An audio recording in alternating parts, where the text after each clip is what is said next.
Minhas irmãs, meus irmãos, uma boa noite a todos.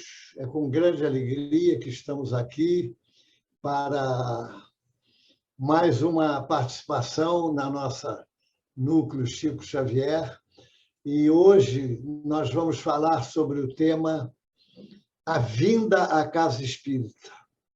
Algumas reflexões, algumas ideias sobre esse tema importante.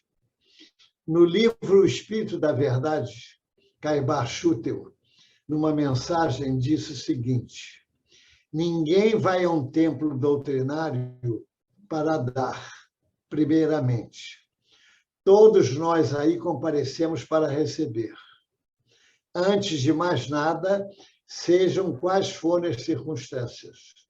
É como se já se disse, viu? No início, nós somos interesseiros. Depois, uns poucos se tornam interessados. Primeiro, interesseiros, em resolver os nossos problemas imediatos. Depois, aqueles que conseguem que o entendimento alcançam, se tornam interessados. Dois motivos, basicamente, levam a criatura à casa espírita. O primeiro, o primordial, é adquirir conhecimento sobre o plano espiritual, o seu relacionamento com o mundo material, a conhecer a doutrina espírita e, por consequência, conhecer a si mesmo. É o caminho do crescimento espiritual. O segundo motivo é porque estão ocorrendo problemas de saúde, perturbações que a criatura pensa ser de origem espiritual, ou ainda desarranjos na vida material, profissão, desarranjos com os familiares, enfermidades resistentes e por aí afora. Os exames não acusam doenças, o médico não resolve e muitas vezes se entopem de medicamentos e os sintomas permanecem.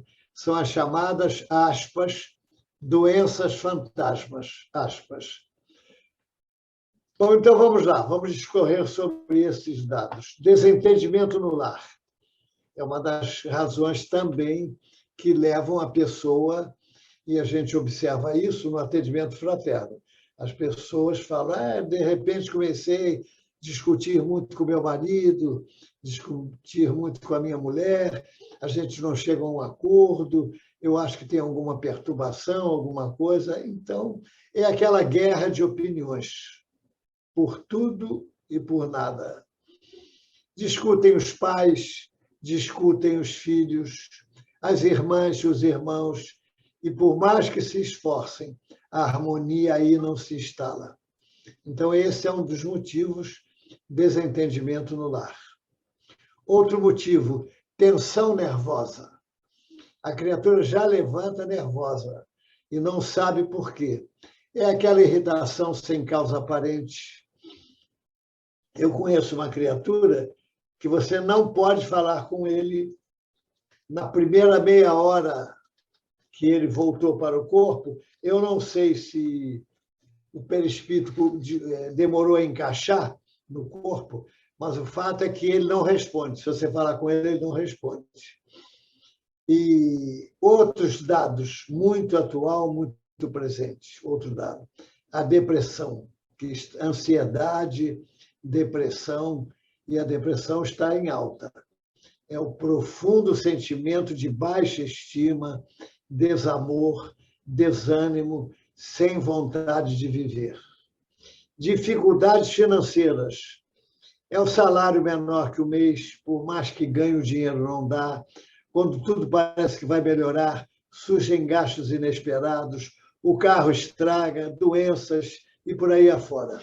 E a criatura, então, fica se entregando muitas vezes a outras atividades, consumindo muitas horas do dia para poder compor o estado financeiro. Frustrações profissionais também é uma causa que leva, muitas vezes, as pessoas à casa espírita. Desagrado com o trabalho que realizam, o ambiente de trabalho, os colegas, ou se não tem trabalho, também não conseguem emprego, e por aí vai. Um outro dado também muito marcante, que demanda influências espirituais, é insistentes ideias infelizes. Sentimento de largar tudo para trás, e desculpem a minha voz, e ir embora sem rumo, abandonar a família, insatisfação geral com a vida, e, em casos mais graves, até ideias de suicídio. Eu estou falando ideias de suicídio em pessoas que se dizem espíritas. Então, a tarefa da Casa Espírita se desenvolve em dois planos, para a gente observar a importância da vinda e a dimensão espiritual da Casa Espírita. No livro Instruções Psicofônicas, o Bentor disse: a tarefa da Casa Espírita se desenvolve em dois planos, o material e o espiritual. Este, dinâmico e mais extenso, ainda que nossa retina não registre sua movimentação. Com a supervisão e cooperação de vasto número de colaboradores que se integram, médicos, religiosos, inclusive até sacerdotes católicos desencarnados, ministros evangélicos, médiuns espíritas já desencarnados, enfim, enfermeiros vigilantes se organizam diversas tarefas de natureza permanente. Então, vejam, gente, nós não temos ideia da dimensão do trabalho no plano espiritual. E tem um detalhe que é importante refletir. E aí eu falo diretamente para os médiuns, os trabalhadores da casa. Os médiuns, aqueles que dão passe, são o suporte físico para que os desencarnados trabalhem. Eles, para trabalharem, para passarem suas energias para os que vão lá necessitados, eles precisam compor as energias espirituais, o material que eles conseguem amealhar na natureza e somando com a energia espiritual do encarnado. Então, vejam a importância da presença do trabalhador espírita, do trabalhador da reunião pública para trabalhar. Às vezes a gente pensa que não tem valor, que não faz nada, faz muito. Só indo lá, oferecendo prece, oferecendo bons pensamentos, é um grande ganho para que os benfeitores espirituais utilizem as nossas energias e possam auxiliar as pessoas. Então, a nossa responsabilidade no sentido de cooperar na preservação e sustentação do ambiente espiritual é muito grande e é importante. Então, a estrutura está montada com incontáveis recursos de auxílio e bênçãos, tanto envolvendo encarnados quanto desencarnados. Por isso, eu costumo dizer que a Casa Espírita vem a ser uma usina de força. André Luiz, para a gente confirmar esse raciocínio, André Luiz, no livro Estude Viva, disse: são inimagináveis as possibilidades de socorro de um encarnado confiante nos bons espíritos e consciente de seus recursos íntimos para a tarefa do bem na reunião espírita. De um lado, a recepção, agora a equipe encarnada. De um lado, a recepção, o atendimento fraterno, as reuniões mediúnicas de tratamento espiritual, o serviço social, todos empenhados em fazer o possível, o melhor possível, trabalhando com empenho a fim de atender da melhor maneira aquele que bate à nossa porta buscando auxílio. A gente faz tudo para ajudar. Certa feita, eu estava na nossa casa espírita, no portão passaram duas mocinhas e uma delas me perguntou se tinha consulta. Eu disse, tem consulta. E é com o espírito que a gente fala? Eu digo, é com o espírito que a gente fala. Não apareceram, nem com esse convite sedutor, não apareceram mais. Agora, eu não disse em verdade, porque eu sou um espírito e eu falo com as pessoas. Só que eu estou encarnado, é a única diferença. Mas eu sou espírito e converso com as pessoas. A prática tem demonstrado um dado que a gente precisa observar, que muitos chegam buscando uma solução mágica, rápida, total, e de preferência, vejam, sem custo e sem esforço. Suspiram por retornar imediatamente à sua natural rotina de vida, na qual estavam acostumadas e perfeitamente acomodadas. É importante que se diga que eles supõem ser a melhor coisa do mundo. Gente, só muda e melhora se quebrar a rotina, vencer a inércia. Olha, Emmanuel diz que a rotina é a ferrugem das ideias. A gente sabe que não é fácil. Jesus mesmo advertiu, eu não vim trazer a paz, mas a espada. E Eurípides, no livro Ceareiros de Volta, confirmando a nossa posição, assinala que não há reforma sem renovação profunda, nem renascença da alma, sem que se desatem os laços da rotina comodista. Então, é o problema do favor, na qual nós estamos acostumados. São aqueles que não gostam de pensar por si mesmos, raciocinar, estimam ser dirigidos, receber sem esforço. Olha aí, gente, Inácio Bittencourt, no livro Vozes do Grande Além, que foi médium trabalhador, disse o seguinte: em minha última romagem no campo físico, mobilizando os poucos préstimos de minha boa vontade, devotei-me ao serviço da cura mediúnica. No entanto, desencarnado agora, observo que a turba de doentes que na Terra me feria a visão, aqui continua da mesma sorte, desarvorada e sofredora. Gente, não muda. A desencarnação só muda o corpo. Mas os hábitos, os sentimentos, as paixões, os interesses menores, tudo isso fica. Então, a pessoa pensa que desencarnou, vai deixar as encrencas, os achaques aqui, não vai não, ele vai levar para o lado de lá. Emmanuel, no prefácio de Nosso Lar, foi taxativo.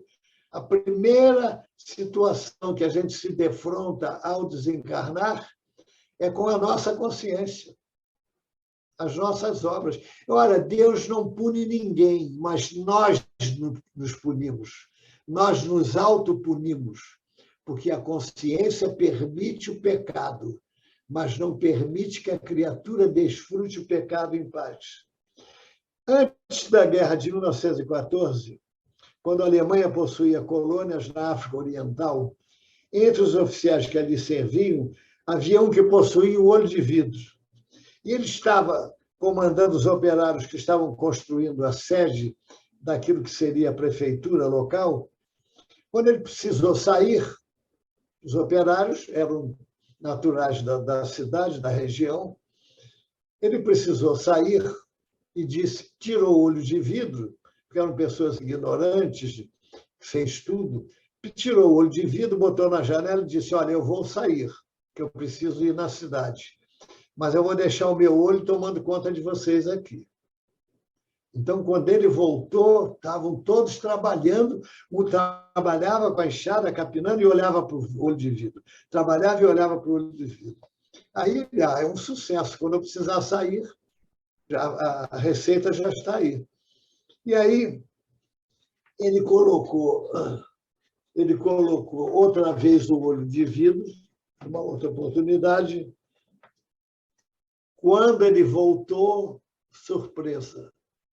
Os operários estavam deitados, uns cochilavam, porque quando ele olhou na janela, eles tinham colocado um chapéu em cima do olho de vidro. Então, o olho dele não via o que estava acontecendo lá fora. E Pascoal Comanducci, no livro Vozes do Grande Além, disse o seguinte: dificuldades morais cristalizam-se obscuras, porque, se há desencarnados com vocação da sanguessuga, há muitos companheiros na carne com a inquietação da chupeta. Foi ele que falou, Pascoal Comanducci, pelo médium Valdo Vieira. Não encontramos nos livros do codificador refletindo qualquer conselho a determinados tipos de requisições ao mundo espiritual. Não vemos Kardec organizando reuniões ou círculos de prece para atender a comezinhas questões da luta humana. Questões essas que exprimem lições indispensáveis à consolidação de nossa fé operosa e construtiva. Isso acontece, muitas vezes, porque esses irmãos desconhecem o objetivo maior da casa espírita. Gente, muito mais do que atender os interesses da terra, a casa espírita faz a nossa iniciação nos ideais do céu, despertando em nós os interesses pelas coisas do céu. Mas não é que a gente vai se afastar do mundo para não ficar próximo do pecador, não. Ela nos mostra a estrutura e o funcionamento das leis naturais, através da divulgação dos princípios doutrinários do Espiritismo. Gente, eu recomendo até para os espíritas a leitura do livro Voltei, do irmão Jacó. O irmão Jacó foi presidente da Federação Espírita Brasileira, era um homem que empregava, era um homem rico, empregava largos recursos financeiros na caridade, na assistência social, e, no entanto, quando ele desencarnou, de início foi aquela decepção. Ele pensava encontrar os grandes amigos deles desencarnados e ficar junto deles. Não. Para ter uma ideia, ele teve que ficar durante 200 dias, quando ele resolveu mudar, doutrinando aqueles espíritos que ele doutrinava nas reuniões mediúnicas. Só depois de 200 dias consecutivos de trabalho é que ele conseguiu a renovação íntima e aí ser admitido na equipe. Com a chegada de mais conhecimento doutrinário hoje e mais esclarecimento pessoal, o foco do objetivo migrou para a pessoa encarnada.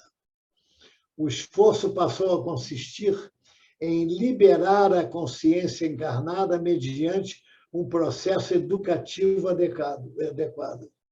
Por isso é que é necessário atuar com a maior atenção sobre o encarnado. A casa espírita tem que se programar, se estruturar para dar uma total assistência ao encarnado. Daí colocarmos todo o esforço assistencial no esclarecimento da pessoa, sustentando com o maior vigor que o esclarecimento é o remédio da alma. Porque, gente, quando a gente sabe, quando a gente conhece, a gente erra menos. E a doutrina espírita nos faz acertar mais e errar menos. Isso é tranquilo. A conscientização seguida de uma ação competente é o que pode liberar o homem importante, se ele souber o que vem acontecendo e os procedimentos que deverá empregar para conseguir alívio. Determina a lógica que ele empenhar-se-á muito mais, desencadeando uma substancial melhora na sua vida. O médium tem um exemplo clássico, a da cura demorada. O médium preocupado consulta o mentor do porquê da demora da cura do paciente. E o mentor respondeu, é que muitas vezes a cura é demorada para dar tempo ao doente poder se lembrar de Deus, porque o esclarecimento espiritual é muito mais útil e proveitoso que a simples reconquista da saúde física, respondeu o mentor. Eu vou dar um exemplo aqui de como o espírito pode vencer as agruras, as dores do corpo. Como ele pode libertar-se através de duas faculdades excelentes que Deus colocou no espírito, em nós: o livre-arbítrio e a vontade. Leon Denis fala no livro O Problema do Ser, do Destino da Dor, que a vontade é a alavanca da alma. Então, um rapaz, filhos de pais católicos, aos 13 anos era alcoólatra. Comumente dormia na cadeia ou na sarjeta.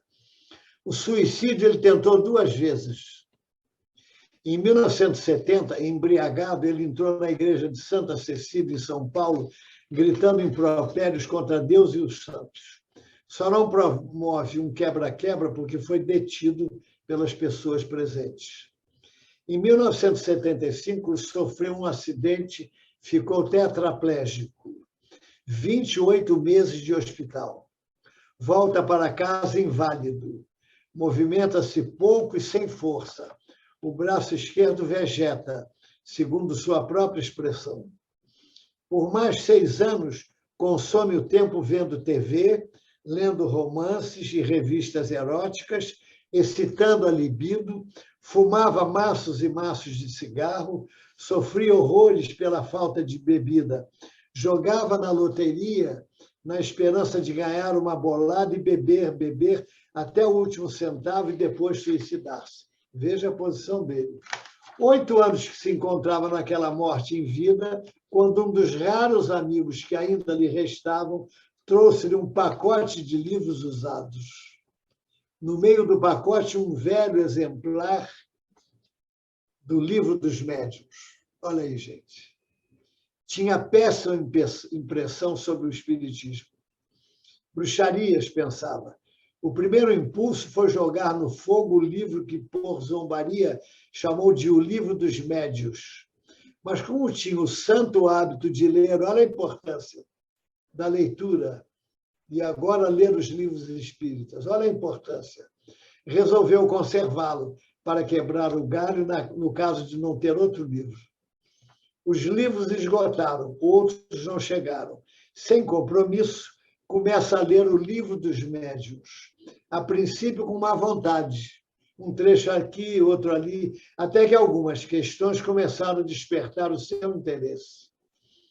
Descobre na ficha técnica da obra o elogio de Rui Barbosa, feito a Guion Ribeiro, tradutor, quando trabalhou como revisor nas obras dele, porque ele admirava Rui Barbosa e Guion Ribeiro. Olha a coincidência.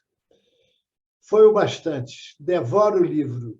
Uma semana depois, recebe de senhoras espíritas que o visitavam as obras básicas. Leu todas.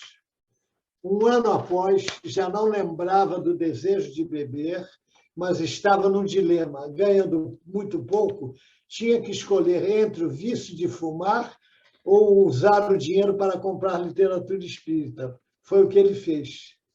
Parou de fumar. E não encontrou dificuldade. Ficou até admirado com a facilidade que ele encontrou para deixar de fumar.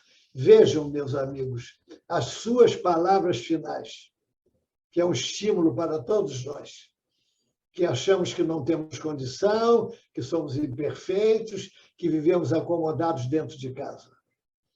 Hoje, disse ele, mesmo paralítico e com 49 anos, sinto-me um homem por inteiro. Posso até escrever à máquina, com um instrumento adaptado ao pulso, capaz de lutar, talvez até com alguma vantagem, pela minha própria felicidade e pelo exemplo, tentar ajudar também meus semelhantes. Essa é a minha dívida impagável para com o Espiritismo. Gente, olha aí, nós somos devedores do Espiritismo.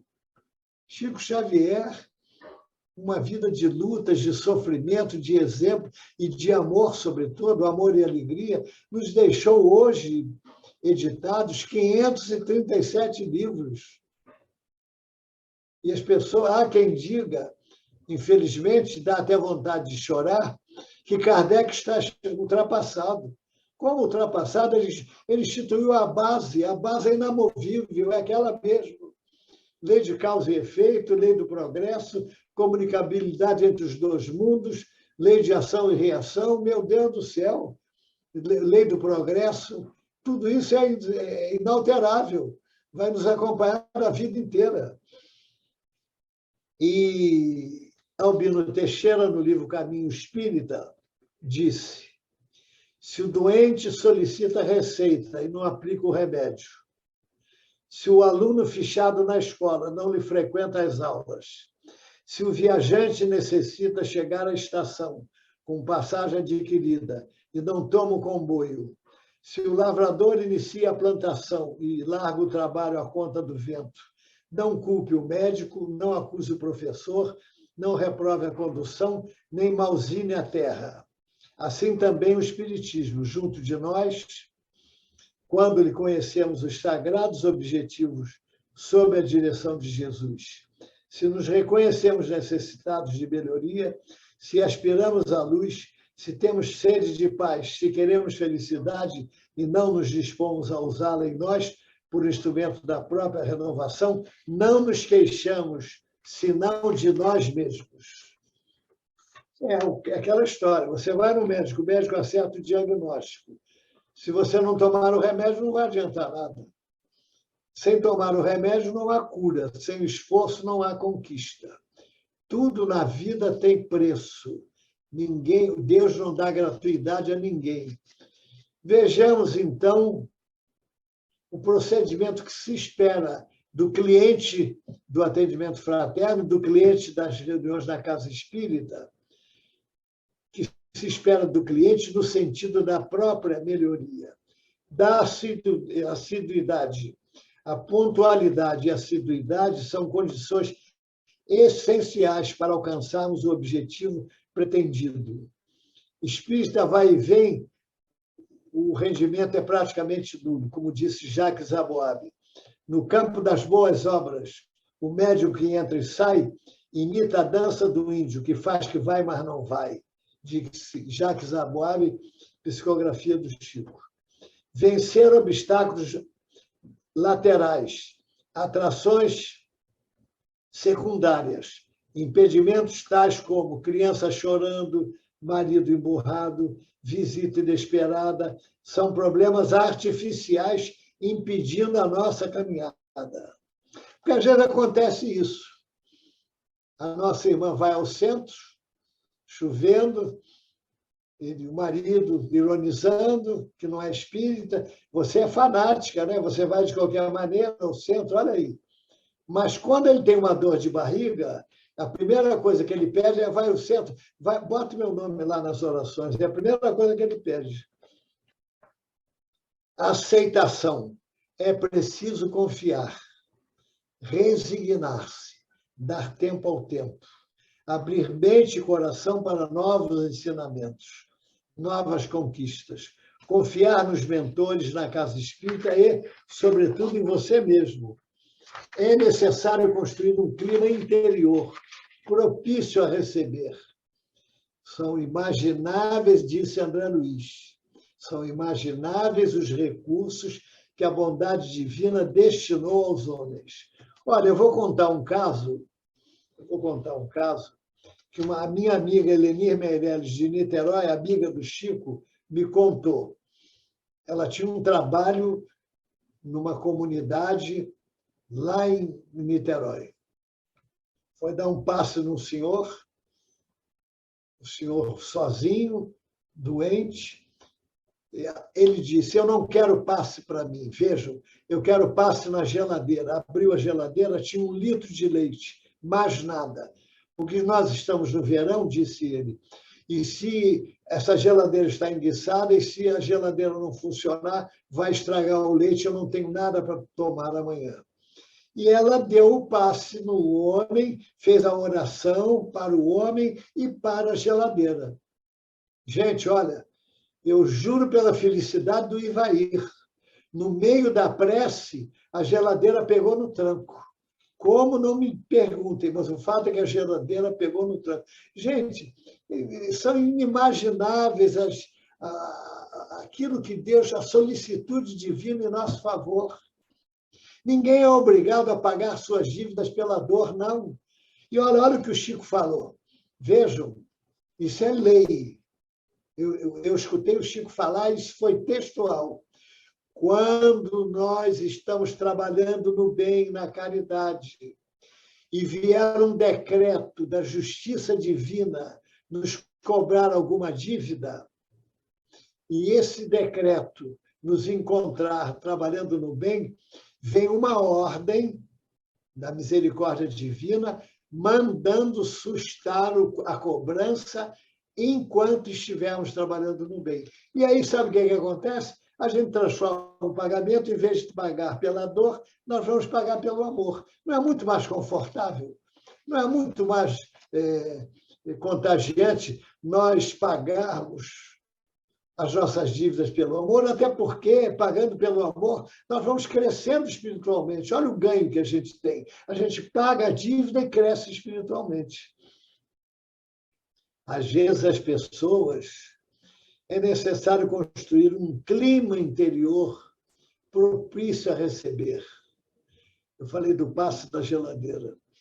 Olha, o Chico conversava com duas irmãs de poucas letras, uma delas cega, e vocês têm orado muito, ele perguntava, e elas diziam, sim, a gente vai engambelando Deus. Aí ela pegou, olha, eu mesmo, outro dia eu estava com um problema sério, peguei o retrato de Allan Kardec que eu comprei o retrato de Eurípides Barçanufo que eu comprei nos Correios, eu boto o retrato dele na minha mão, vou orando e ele atende. E tem atendido sempre. Aí, desculpem, o Chico foi ver, o retrato era de Allan Kardec, era o selo de Allan Kardec, que ela tinha comprado nos Correios. Ela errava no nome, mas não errava o endereço, porque Eurípides atendia ela sempre. O Chico Xavier revelou. Às vezes a pessoa tem pressa na cura. É até compreensível. Afinal de contas, ninguém gosta de sofrer. E o desconforto contínuo mina as nossas forças e derruba nosso ânimo. A gente sabe disso. Mas a persistência, olha, toda vitória, toda, de qualquer procedimento nosso, de qualquer campanha nossa, só se vai chegar a bom curso se nós perseverarmos.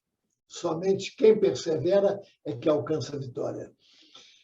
Emmanuel, no livro Encontro Marcado, falando sobre a paciência, ele disse: a impaciência é comparável a uma força negativa que muitas vezes inclina o enfermo para a morte, justamente no dia em que o organismo entra em recuperação para a cura. E ele completa: se queres o fruto, não despetales a flor. Paciência e esperança operosa. Um médico foi a Uberaba lá falar com o Chico e queria aquela pomada do vovô Pedro, que ficou famosa na época. Então ele disse para o Chico: eu estou com um problema no joelho que eu talvez fique paralítico. Eu sou médico e tenho consciência disso. Eu já fui a todos os especialistas sem ajudar. Eu ouvi dizer que se eu tenho uma pomada milagrosa aí, eu gostaria de usar. O Chico pegou 4 potes da pomada, orientado por Dr. Bezerra, entregou a ele e explicou como passar. Quando ele saiu, que andou alguns metros, o Chico falou para o amigo do lado: vejam, o doutor Bezerra está dizendo que ele não vai ficar bom, porque ele vai passar 2 potes, não vai ver melhoria nenhuma, vai largar os outros 2. Por que o doutor Bezerra não foi para ele de não, você tem que passar? O Chico já tinha dito que ele ficaria bom. Porque nós temos que merecer também, nós temos que fazer por merecer, fazer a nossa parte. Continuando as nossas reflexões, a paciência é a mais poderosa força para conseguir, e a tolerância, a maior autoridade para conservar, disse inspiradamente essa de Queiroz Espírito, no livro No País da Luz. Vamos refletir agora sobre a preciosidade do tempo. A reencarnação solicita 9 meses de base no claustro materno, a fim de que venha estabelecer domínio sobre o corpo. E não requer do espírito nada menos do que 7 anos sucessivos de esforço e ensaio para que lhe consolide a segurança na experiência física. Um certificado de competência nas profissões liberais custa habitualmente quase 4 lustros de estudos incessantes. E aí vem a pergunta: como desejar que a obsessão, que é frequentemente desequilíbrio cronificado da alma, venha a desaparecer sem paciência, amor, educação e serviço de um dia para o outro? Assinaram os benfeitores espirituais que o imediatismo é um dos maiores entraves ao progresso espiritual. Quem se envolve em demasia com as questões materiais da existência é possuído ao invés de possuir. E no livro Paz e Renovação, André Luiz adverte que não existe trabalho desobsessivo sem reajuste da emoção e da ideia, porquanto todos os processos educativos e reeducativos da alma se articulam de início no pensamento. Então, existem pessoas mais obsedáveis do que outras. Da mesma forma que existem criaturas cujo organismo apresenta predisposição para esta ou aquela enfermidade, nós também, na esfera da alma, apresentamos inclinações para sofrermos influenciações espirituais, predispondo-nos a processos obsessivos. Guardar mágoas ou ressentimento por largo tempo é uma porta aberta à obsessão, ao assédio espiritual. Alimentar ansiedades e temores repetidamente é chamar para junto de si entidades ignorantes, ainda presas ao nosso mundo, conservar pessimismo e queixas sistematicamente por tudo e por nada em nosso cotidiano é acolher pensamentos infelizes de espíritos desencarnados, pessimistas e queixosos da vida. Perder o interesse de viver, de estudar e aprender, enfim, de realizar qualquer tarefa produtiva, é caminho seguro à estagnação espiritual. E é um processo tão sutil que os efeitos negativos se fazem sentir no encarnado como se fossem desenvolvidos por ele mesmo. São as chamadas meia-obsessões, que afastam médios e tarefeiros de tarefas compromissadas antes da reencarnação. E pior, influenciando o roteiro de legiões de outras criaturas. Desobsessão, em essência, é uma dualidade de propósitos. A casa espírita, empenhada em oferecer condições ao encarnado no sentido de buscar a cura pela renovação de propósitos e de ideias, e este lutando em vencer o passado sombrio e adquirir novos recursos. Então, meus amigos, vamos meditar sobre isso, vamos meditar nas nossas possibilidades e aproveitar, porque não existe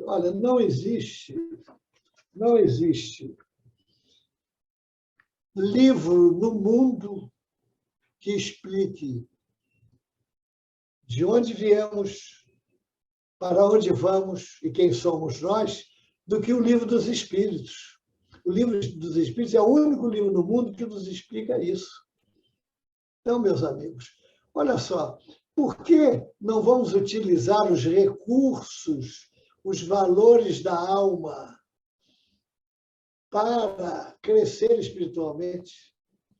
Toda vez que nós vamos ao centro espírita, toda vez que nós trabalhamos na caridade, toda vez que nós lemos um livro espírita, que nós estudamos, sabe o que nós estamos fazendo em nosso favor? Nós estamos melhorando o clima, as possibilidades da próxima encarnação. Então, minha gente, por que não aproveitar? Neio Lúcio, no livro Deus Conosco, psicografia do Chico, ficou admirado, Neio Lúcio Espírito, que encontrou muitos conhecidos dele há 3.000 anos atrás, vejam, há 3.000 anos atrás, com os mesmos problemas morais hoje que tinham há 3.000 anos atrás. Que a pessoa tem que resolver, mudar. Como aquele caso que eu contei do homem paralítico, como Jerônimo Mendonça, que eu conheci em Uberaba, cego, paralítico, com angina, com hipertenso, tomava 20 comprimidos por dia, fazia palestra no Brasil todo. Um dia ele estava caminhando na Kombi, que ele ia numa Kombi, o amigo levava no banco do carona e a cama, a cadeira dele ali. E ele foi parado pelo guarda na estrada, porque estava acima da velocidade permitida.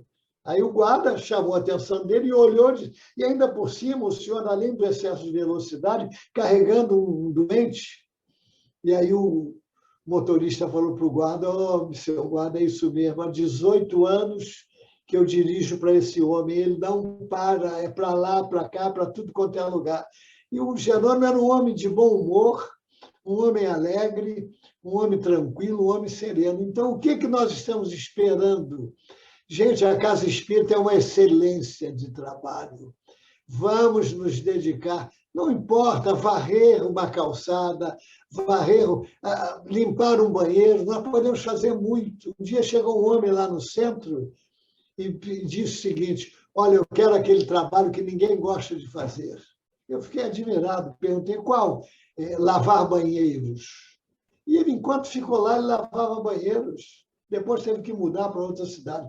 Então, meus amigos, é isso. Vamos refletir sobre a nossa vinda à Casa Espírita. Se estamos colocando valor naquilo que a gente faz. Porque não canso de falar. Passa o tempo e corre tanto em sua marcha milenar. Indiferente ao riso, alheio às dores e alegrias, vai pondo os dias sobre os dias como contas a somar. Ódios, lutas, paixões, engano, nem mesmo podem retardar. Sempre embuçado em seus arcanos, vai pondo os anos sobre os anos como parcelas a somar.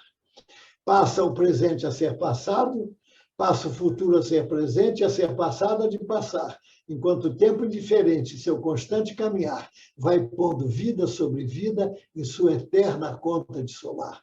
Muito obrigado, muita paz a todos.